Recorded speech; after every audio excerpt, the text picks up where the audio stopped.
ابتلاهم في الرضا. الابتلاء بالنعيم ينسي. الصبر واجب. اثبت يا ولنبلونكم بشيء من الخوف والجوع ونقص من الأموال والأنفس والثمرات وبشر الصابرين الذين إذا أصابتهم مصيبة قالوا إنا لله وإنا إليه راجعون. وبشر الصابرين لنبلونكم بشيء من الخوف. شيء من الخوف، مش الخوف الحقيقي. تهين المكرمين لها شيء من الخوف، شيء من الجوع، نقص من الأموال، نقص من الثمرات. إذا استغنيت. ورغم هذا البلاء الدنيوي بشر الصابرين. إلى أهل الابتلاء، إلى هؤلاء الذين حبسهم المرض على الأسرة البيضاء، إلى أهل الابتلاء في كل مكان، أود أن أبشرهم بماذا؟ ببشرى الله لهم، وببشرى سيدنا رسول الله صلى الله عليه وآله وسلم لهم. وما أكثر أهل الابتلاء في الأمة، بل وما أكثرهم في الأرض. تعلمت إيه من المرض؟ لمن نبني ونحن إنك ضعيف، عاجز، جاهل، فقير، محتاج. فتعرف ربنا سبحانه وتعالى في الحالة دي بصفة القيومية، فتقول كده يا رب يا رب يا رب يا رب يا رب يا رب يا رب. لا يقدر على رفع الضر غيرك. الصبر مثل اسمه، مر مذاقته لكن عواقبه أحلى من العسل. الصبر واجب. أما الرضا فمستحب، لأن الرضا ليس كل الناس يرضى، بيبقى ساكت وحينفجر بخلاف الراضي. يعني الإنسان الراضي، الإنسان المتسخط، يفعل بعد شهر ما يفعله الراضي إذا وقع مصاب. صبر على المأمور أي صبر على الطاعة، وصبر عن المحظور أي صبر عن المعصية، وصبر على المقدور أي صبر على ما قدره الله جل وعلا على العبد من الابتلاءات والمحن والمصائب والفتن. أي الناس أشد بلاء يا رسول الله؟ قال الأنبياء، ثم الأمثل فالأمثل. روى الترمذي وابن ماجة بسند حسن من حديث أنس أنه صلى الله عليه وسلم قال: إن عظم الجزاء مع عظم البلاء، إن عظم الجزاء مع عظم البلاء،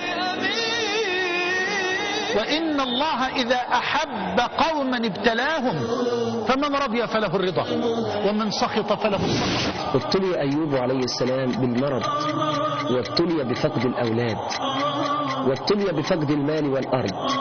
كل شيء حواليه راح في لحظة، مفيش صحة، مفيش أولاد، مفيش فلوس، مفيش أرض. لأن أعافى فأشكر خير من أن أبتلى فأصبر. كيف أعرف أنني صبرت؟ إذا تعرضت للفتنة في الخير والشر. الخير فتنة يا مولانا؟ أيوة، الخير فتنة، ده أعصف من فتنة الابتلاء بالشدة. ونبلوكم بالشر والخير فتنة، إنما أموالكم وأولادكم فتنة. إنما أموالكم وأولادكم فتنة. إن الله تعالى جعل الصبر جوادا لا يكبو، وجندا لا يهزم، وحصنا لا يهدم. أبشر أبشر أيها المبتلى الصابر، أبشري أبشري أيتها الصابرة في البلاء، أبشر أبشر فأنت في معية الله، أبشر أبشر فالله يحبك.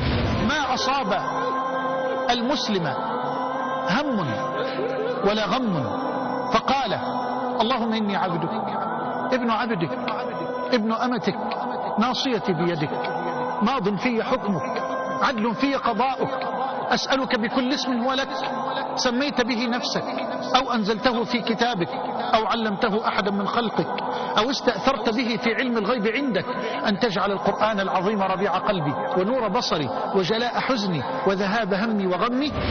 من قال هذا الدعاء أذهب الله همه وغمه وحزنه وأبدله مكانه فرحه. شفت كرم الجبار جل جلاله، يقول لك قول لي انا جعان وانا وكلك، قول لي انا عريان وانا اكسيك، قول لي انا ضال وانا اهديك، قول لي انا مذنب وانا اتوب عليك. الله جل وعلا رحمن رحيم حنان منان. لبست ثوب الرجا والناس قد رقدوا وبت أشكو إلى مولاي ما أجد فقلت يا أملي في كل نائبة ومن عليه لكشف الضر أعتمد أشكو إليك أمورا أنت تعلمها ما لي على حملها قوة ولا جلد وقد مددت يدي بالذل مبتهلا إليك يا خير من مدت إليه يد فلا تردنها يا رب خائبة فبحر جودك يروي كل من يجد. أنا عايز أتكلم مع مين؟ أتكلم مع الملك الله.